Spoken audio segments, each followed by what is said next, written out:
할렐루야. 대단히 감사합니다. 오늘 주신 하나님의 말씀은 구약 성경 민수기 14장 1절부터 25절 말씀이 되겠습니다. 구약 성경 217면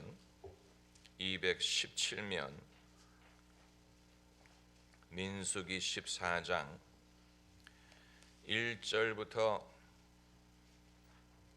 25절까지 제가 한 절 여러분이 다음 절 교독하는 방법으로 읽겠습니다.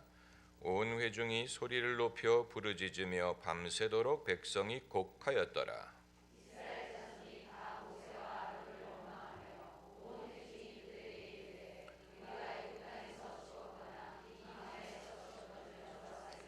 어찌하여 여호와가 우리를 그 땅으로 인도하여 칼에 망하게 하려 하는고 우리 처자가 사로잡히리니 애굽으로 돌아가는 것이 낫지 아니하랴.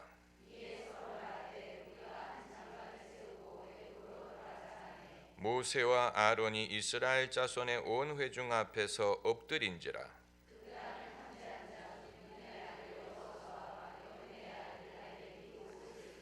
이스라엘 자손의 온 회중에게 일러 가로되 우리가 두루 다니며 탐지한 땅은 심히 아름다운 땅이라.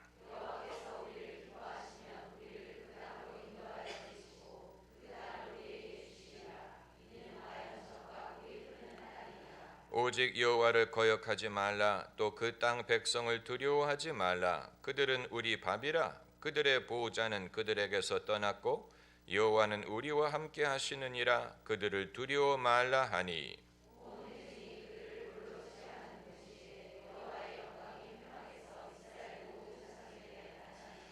여호와께서 모세에게 이르시되 이 백성이 어느 때까지 나를 멸시하겠느냐. 내가 그들 중에 모든 이적을 행한 것도 생각하지 아니하고 어느 때까지 나를 믿지 않겠느냐.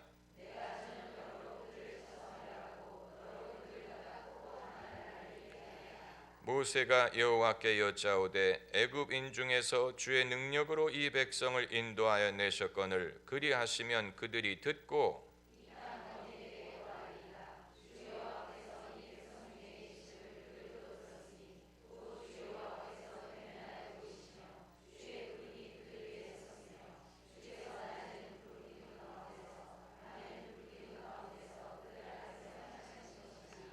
이제 주께서 이 백성을 한 사람같이 죽이시면 주의 명성을 들은 열국이 말하여 이르기를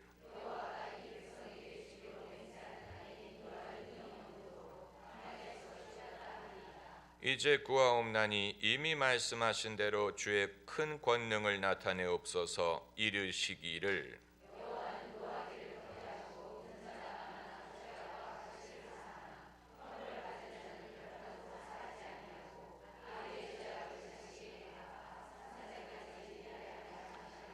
구하옵나니 주의 인자의 광대하심을 따라 이 백성의 죄악을 사하시되 애굽에서부터 지금까지 이 백성을 사하신 것 같이 사하옵소서. 그러나 진실로 나의 사는 것과 여호와의 영광이 온 세계에 충만할 것으로 맹세하노니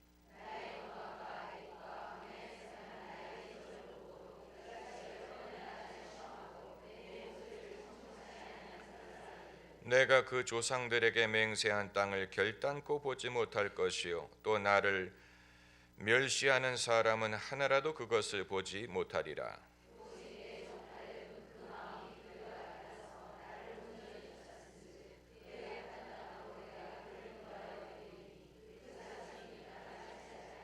다 같이요. 아말렉인과 가나안인이 골짜기에 거하나니 너희는 내일 돌이켜 홍해길로 하여 광야로 들어갈지니라. 아멘. 프랑스 파리에 테러가 발생해서 난리가 났지요. 피해자의 규모를 따지면 미국의 9.11 사태보다 적지만 인구를 비교하면 미국에서 9.11 테러에서 당한 것과 같은 규모의 피해를 당했다고 볼 수 있습니다. 이 시간에 이슬람 테러에 대해서 말씀드리려고 하는 게 아닙니다. 세상이 난리라는 것을 말씀드리고자 하는 것입니다. 아무리 우리가 기다려도 세상은 나아지는 것 같지 않습니다. 그리고 만일 이 추세가 계속된다면 세상은 더 악화될 수밖에 없고 좋아질 만한 여건이 우리 눈에 보이지 않습니다.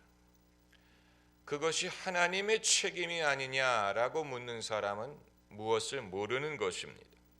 오늘 본문에 이 이스라엘 백성에게 대하여 하나님이 실망하시고 한탄하시고 분노하시는 것은 하나님의 잘못이 아니에요. 이것은 전적으로 인간의 문제요, 사람들이 자초한 것이요, 사람들의 연약함 때문이요, 죄 때문이요, 불신 때문이요, 인간의 문제.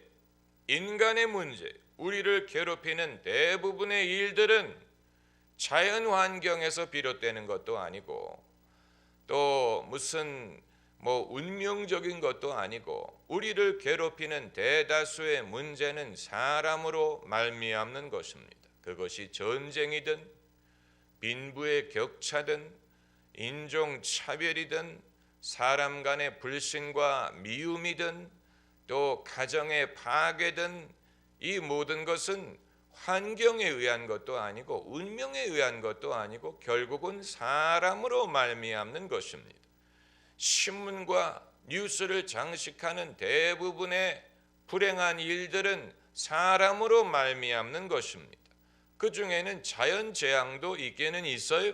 무슨 지진이라든가 쓰나미라든가.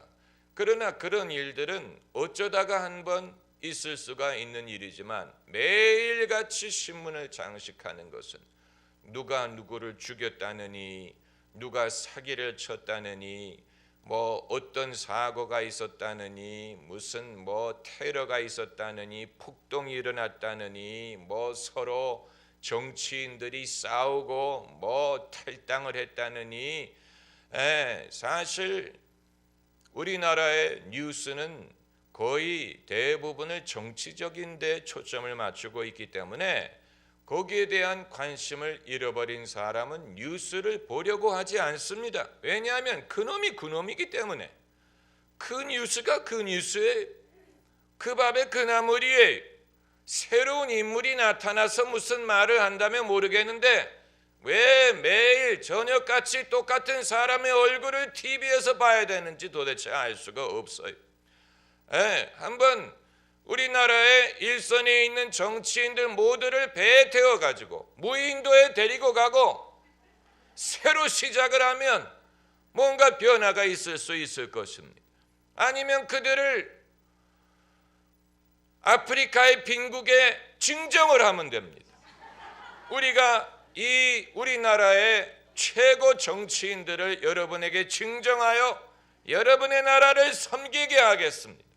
이것이 우리나라에는 큰 지장이 되겠지만 그래도 여러분이 인력이 필요한 것 같으니 공짜로 그들을 데려가소서.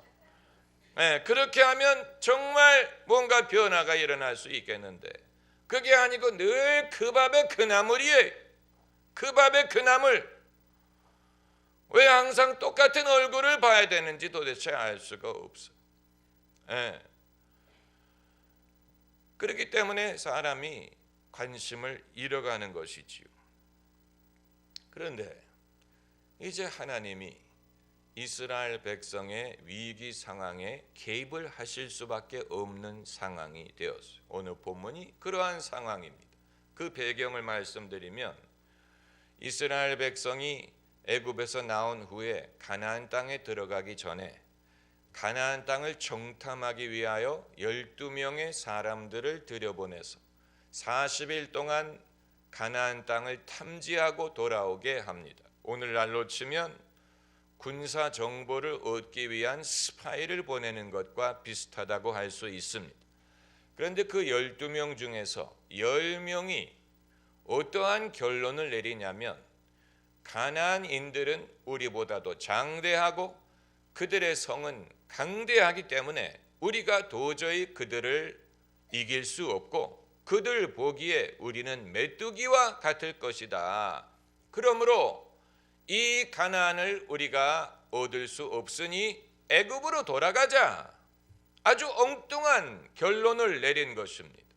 아마 모세는 후회했을 것입니다. 내가 왜 이 사람들을 애굽 땅에 가나안 땅의 정탐꾼으로 보내서 이러한 이 긁어부스럼이 되게 했을까? 그러나 이것은 모세의 머리에서 나온 것이 아니고 하나님이 지시한 것이고, 하나님이 이들이 과연 그들의 정보든 그들의 판단력이든 그들의 판단이든 이 모든 것을 믿음과 일치하게 하느냐, 아니면 눈에 보이는 것과 하나님의 약속이 서로 어긋날 때 어느 쪽을 선택하느냐를 보고자 하셨던 것으로 보입니다. 왜냐하면 가나안 땅이 어떠하다는 것을 안다고 그들이 가나안 땅을 더 잘 차지한다는 보장이 있는 건 아니에요. 그럼 왜 하나님이 정탐꾼을 보내게 하셨느냐? 그것은 말씀드린 것처럼 그들의 생각, 판단, 이 모든 것을 믿음, 하나님의 말씀과 일치해서 생각을 할 것인지, 아니면 하나님의 말씀보다는 자기가 느끼는 것, 눈에 보이는 것, 자기의 머리로 생각하는 것에 우선순위를 둘지를 보려고 한 것인데, 아니나 다를까 10명 중에 2명을 빼고 10명은, 12명 중에 2명을 빼고 10명은 자신의 생각을 따라갔어. 눈에 보이는, 귀에 들리는, 감각으로 느끼는 것에 따라가서 우리는 그 땅을 얻을 수 없다. 그 말은 하나님이 실수했다는 말이에요. 하나님의 약속을 믿을 수 없다는 말이에요. 우리의 판단이 더 정확하다는 것입니다. 결국은 믿음의 시험이었죠. 이 성경 말씀에 형제들아, 너희가 여러 가지 시련을 당할 때 온전히 기쁘게 여기라. 그리고 그 다음에 뭐라고 말했냐면, 이는 믿음의 시험이 인내를 만들어내는 줄 알미니라. 그러니까 우리가 당하는 모든 시련은 믿음의 시험이 되게 하기 위한 것이지는 아닐지라도 결국은 믿음의 시험이 된다는 얘기. 우리가 당하는 모든 시련이 무엇을 시험하느냐 하면은 우리의 믿음을 시험합니다. 이들과 똑같은 것입니다.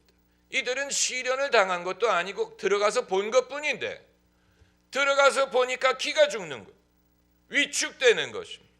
그들은 강해 보이고 우리는 약해 보이고, 그들은 많아 보이고 우리는 적고, 하나님이 도대체 어떻게 우리가 이 땅을 차지할 수 있다고 말씀하셨는지 믿을 수가 없는 것이죠.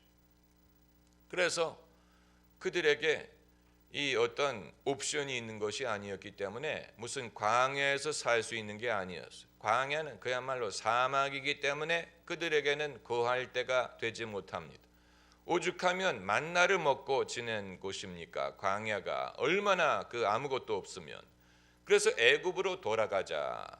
그래서 오늘 본문을 보면 이들이, 이스라엘 백성이 밤이 새도록 곡을 하였더라.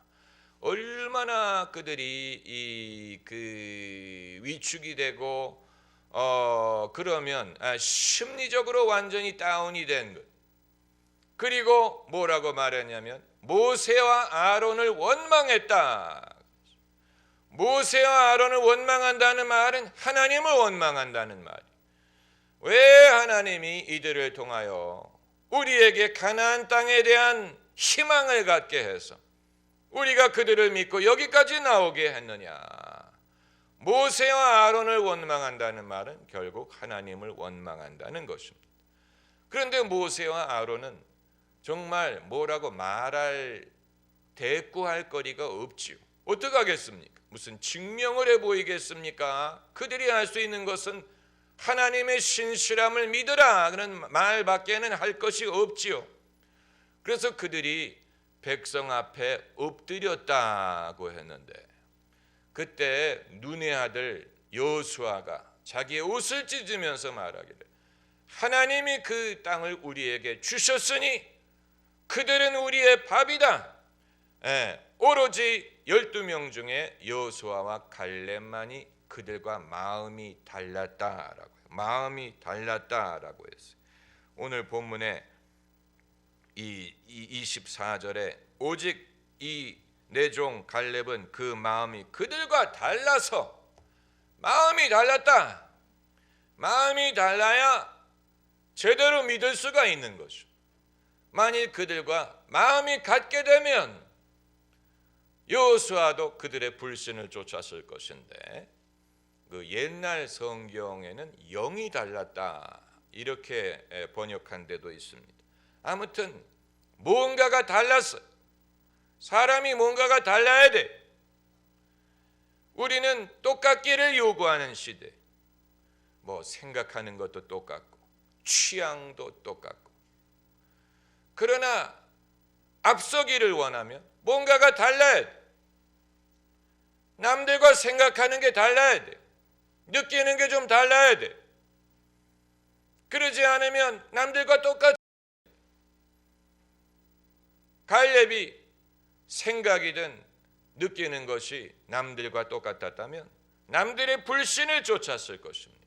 그러나 하나님 보시기에 갈렙은 그 마음이 그들과 달라서 나를 온전히 쫓았다. 여러분, 이 사람이 믿어서 마음이 선하게 되는 면도 있지만 마음이 선해야 믿을 수가 있는, 마음이 순전해야 온전히 쫓을 수가 있는 것이지. 그 마음이 왜곡되어 있다든가 그 마음이 삐뚤어져 있다든가. 그래서 우리가 이 범죄자 중 유명한 범죄자들이 뭐 예수님을 믿었다는 뉴스를 들을 때 당연히 감사한 일이죠.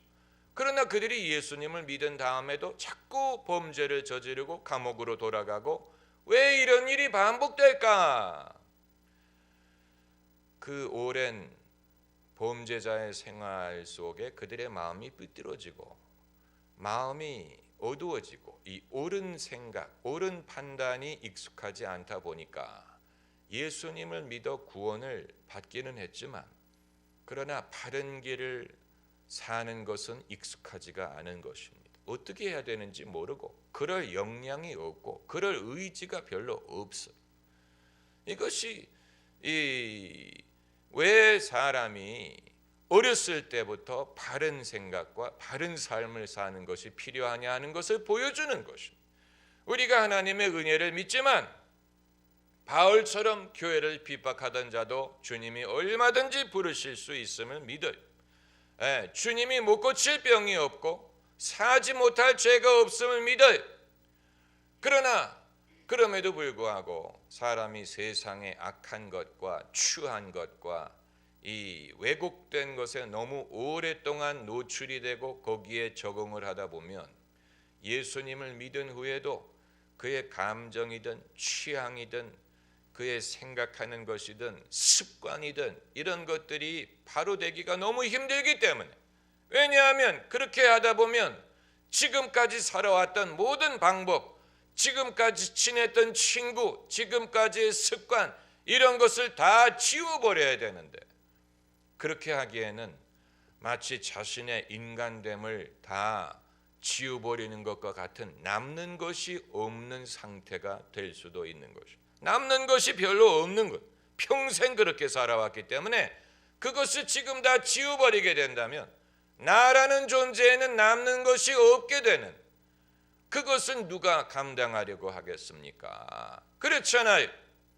나라는 존재가 내 존재에 대해서 내가 자부심을 가지고 내가 내 자신을 알고 또 익숙한 것에 대하여 어느 정도는 붙들고 싶지, 그것을 다 부인해야 된다면 지금까지 잘못 살았다, 뭐 새롭게 살아라, 그런데 그러기에는 기회도 없고 사람들이 그런 기회를 주지도 않고, 또 이제 와서 무엇을 새롭게 하겠습니까? 그건 아주 어려운 일입니다. 다시 유치원에 다니겠습니까? 다시 무슨 학교에 들어가서 기술을 배우겠습니까? 그리고 새로운 친구들을 어디서 얻으며 그들이 나를 무엇으로 여기겠습니까? 과거에는 그 주목 세계든 범죄 세계에서 사람들이 나를 알아주었는데, 나라는 존재를 내가 확인할 수가 있었는데, 만약에 그것을 부인하게 되면 나는 남는 것이 아무것도 없는 것입니다. 그렇지 않습니까? 나는 뭐 할 줄 아는 것도 없고 뭐 나를 알아주는 사람도 없는 상황에서 이제 무엇을 새롭게 한다는 것은 굉장히 어려워지는 것이죠. 어려워지는 것이죠. 사람이 자신의 삶을 주님께 드릴 때 주님이 당연히 그를 깨끗하게 하시고 구원을 하시지만, 그러나 우리가 이 세상에서 사는 몫은 내가 준비하고 내가 노력하고 또 내가 투자하고 또 내가 그만큼 이 계획하고 이런 것을 부인할 수가 없는 것입니다. 그것이 굉장히 중요합니다. 나는 어떻게 살 것인가? 무엇을 하며 살 것인가? 나는 누구인가? 무엇을 할 줄 아는가? 이것은 굉장히 중요한 문제. 굉장히 중요한 문제.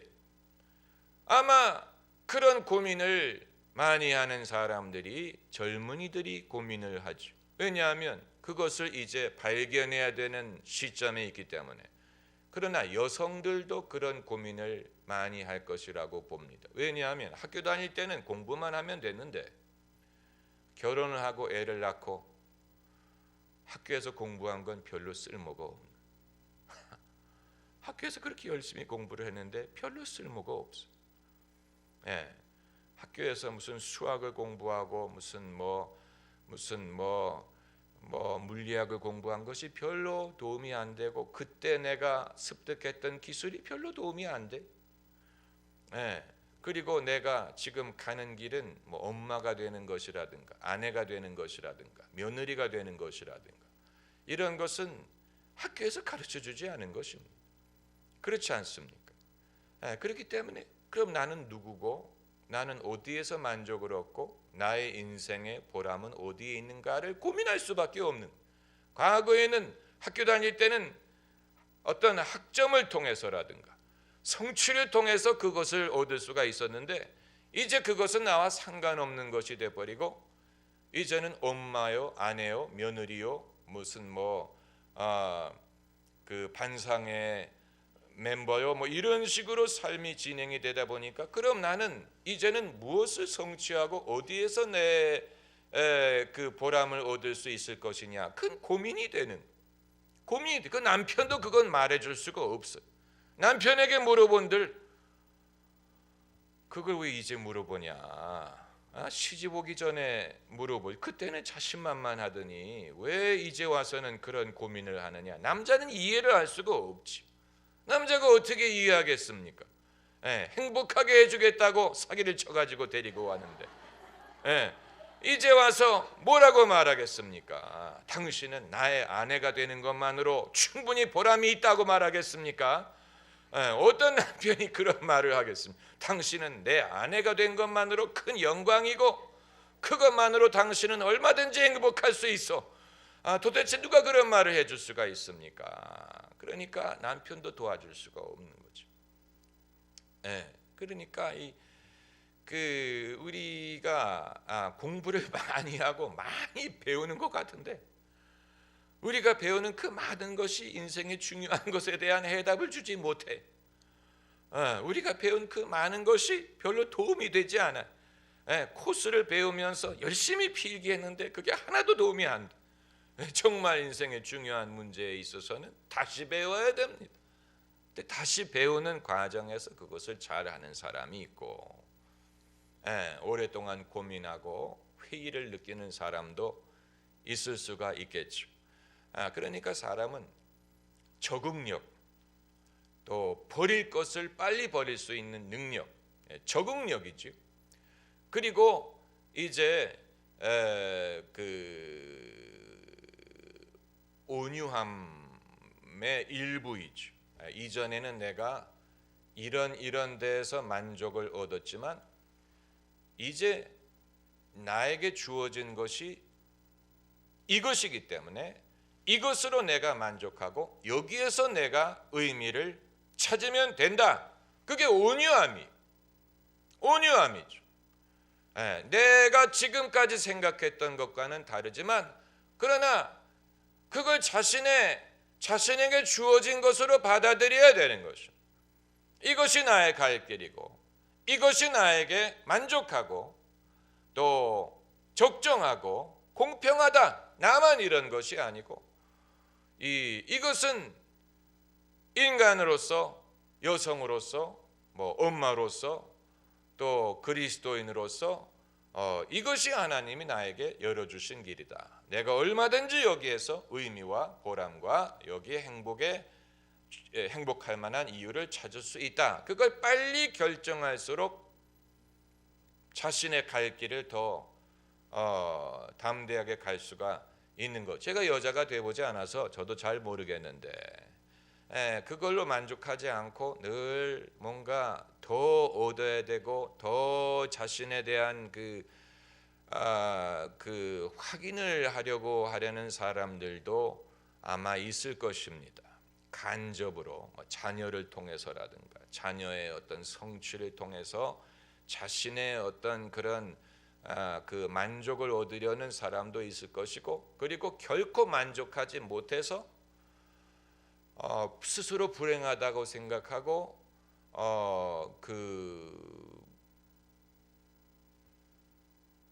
이 인생이 괴로워지는 사람도 있을 것입니다. 그런데 사실 그건 남자도 마찬가지. 남자도 자기가 어렸을 때, 젊었을 때는 내가 장차 무엇이 될 것이냐 했을 때 뭐 나는 무슨 뭐 학자가 되든 무슨 뭐 비즈니스맨이 되든 어떤 그 자신이 하고자 하는 일을 꿈꾸면서 준비를 했지만 정작 어른이 되고 보면 직장인이 되는 거예요. 자기는 직장인이 되기를 바란 건 아니고 뭔가 나의 뜻을 이루고 또 무슨 뭐 수고의 대가를 받고 발전하고 그것을 바랬던 것이지, 직장인이 돼가지고 아침부터 저녁까지 근무하고 그것을 반복하는 것을 기대했던 남자는 아무도 없어요. 그렇기 때문에 남자들도 과연 내가 이 일을 하기 위하여 그렇게 열심히 준비하고 공부하고 이것이 과연 나의 인생의 몫이냐 하는 질문은 마찬가지. 그건 직업이 어떤 것이든 상관이 없어요. 무슨 의사가 되었든 무슨 뭐 공무원이 되었든 간에 의사가 된다고 할 때 젊은이들은 내가 병자들을 고치고 또 인간의 삶의 질을 향상시키고 또 아픈 사람들을 돕겠다라고 생각하지, 내가 어느 병원에 그 고용인이 돼서 거기서 월급을 받으면서 거기서 하라는 대로 일할 것이라고 생각하는 사람은 아무도 없어. 그러나 하다 보니까 어느 병원에 고용인이 되고 그 병원에서 지시하는 대로 따라야 되고 그런 것이 되는 것이고, 어느 누구도 나는 어느 병원에 고용인이 되는 게 꿈이다라고 말하지 않지요. 그것도 하나의 직장인이니까. 그렇지 않습니까? 그러니까 여러분, 뭐 목사님은 좀 낫습니까? 목사도 하나님의 부름을 받을 때, 하나님이 소명을 주실 때 나는 예수 그리스도의 제자가 되고 예수님의 종이 되고 하나님의 일을 하겠다라고 생각을 하지, 어느 누구도 나는 교회 직원이 되겠다라고 바라는 사람은 아무도 없어.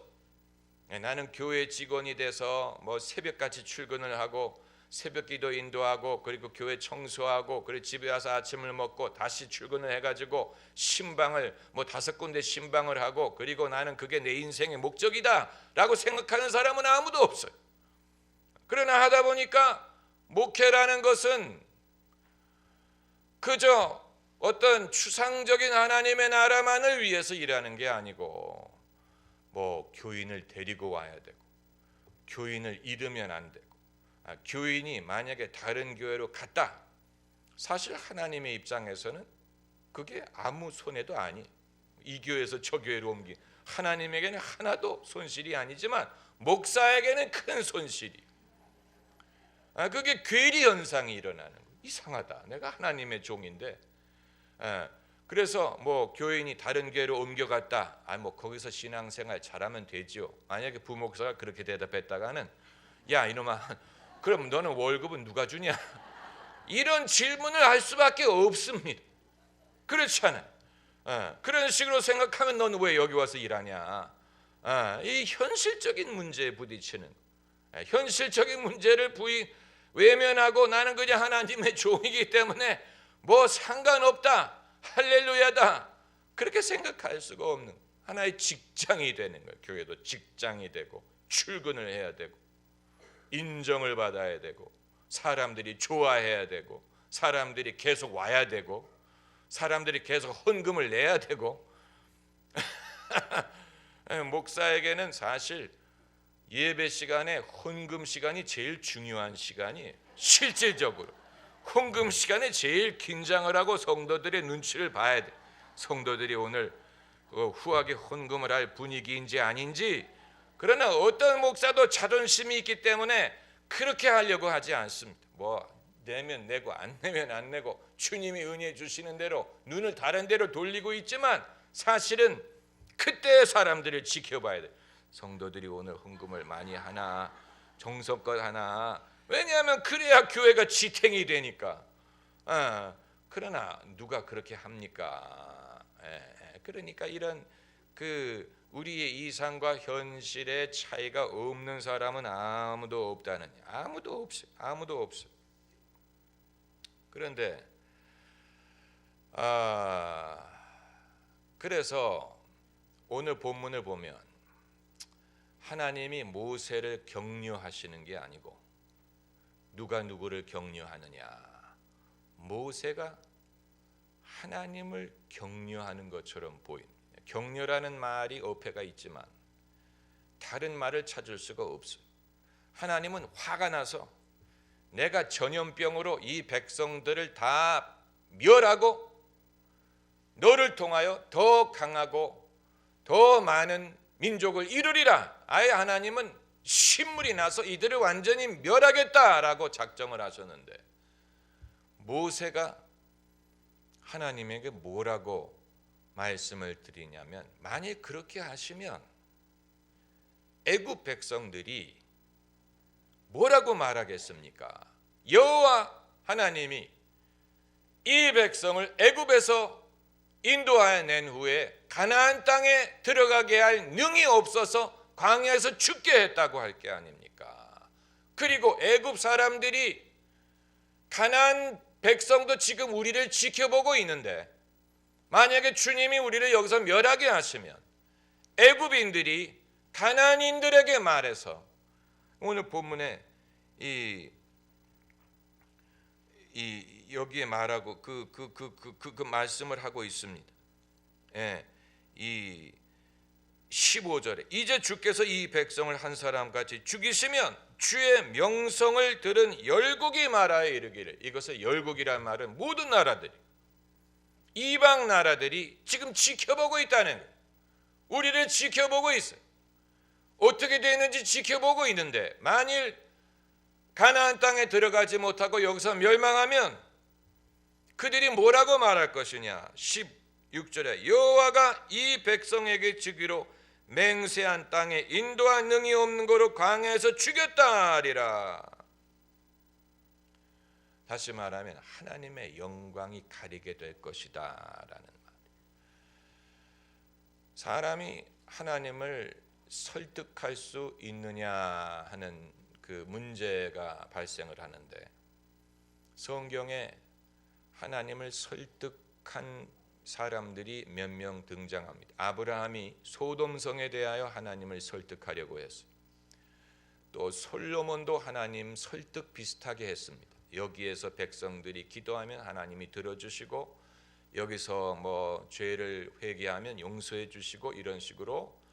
그리고 예수님이 하나님을 설득하셨어요.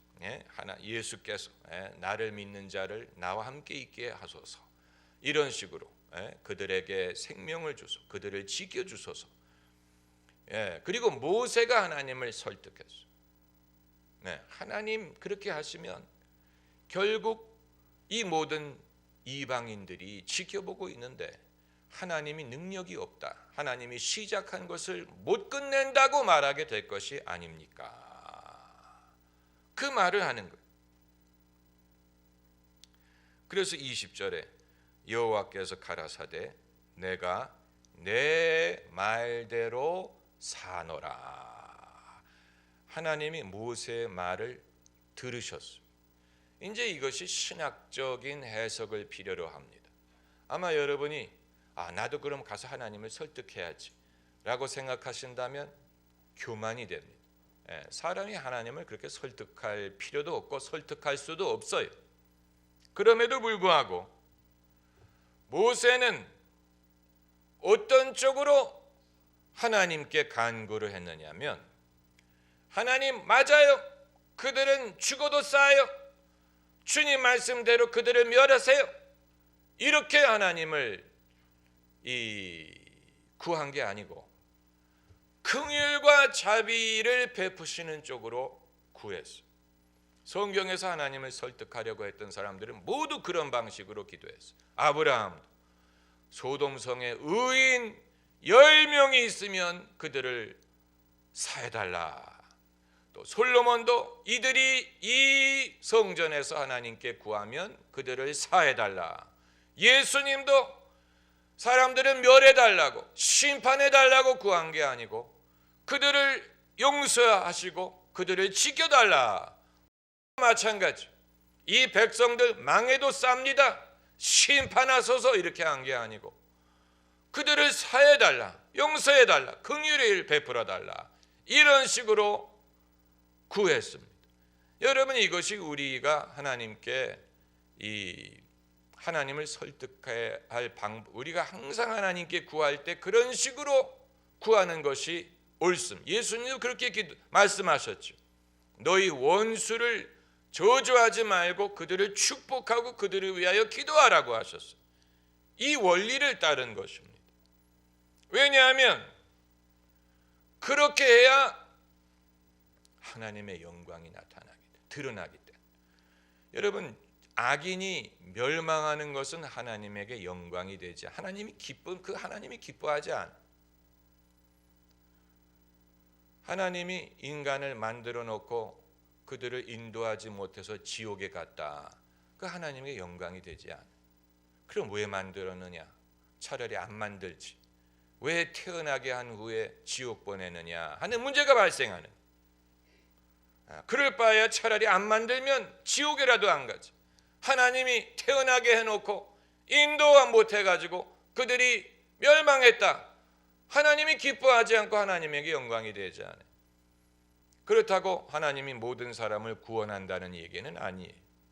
다만 하나님에게 영광이 되는 길은 하나님의 긍휼과 자비가 나타나서, 사람들은 자격이 없지만 그럼에도 하나님이 그들을 긍휼히 여기시고 사하시고 당신이 시작하신 일을 이루게 하실 때, 그때 당신의 백성이나 그것을 지켜보는 열국이나 하나님은 역시 위대하시다, 하나님은 정말 선하시다, 좋으시다, 감사하다, 그것이 하나님에게 영광이 된다 하는 것입니다. 할렐루야. 기도하십시다.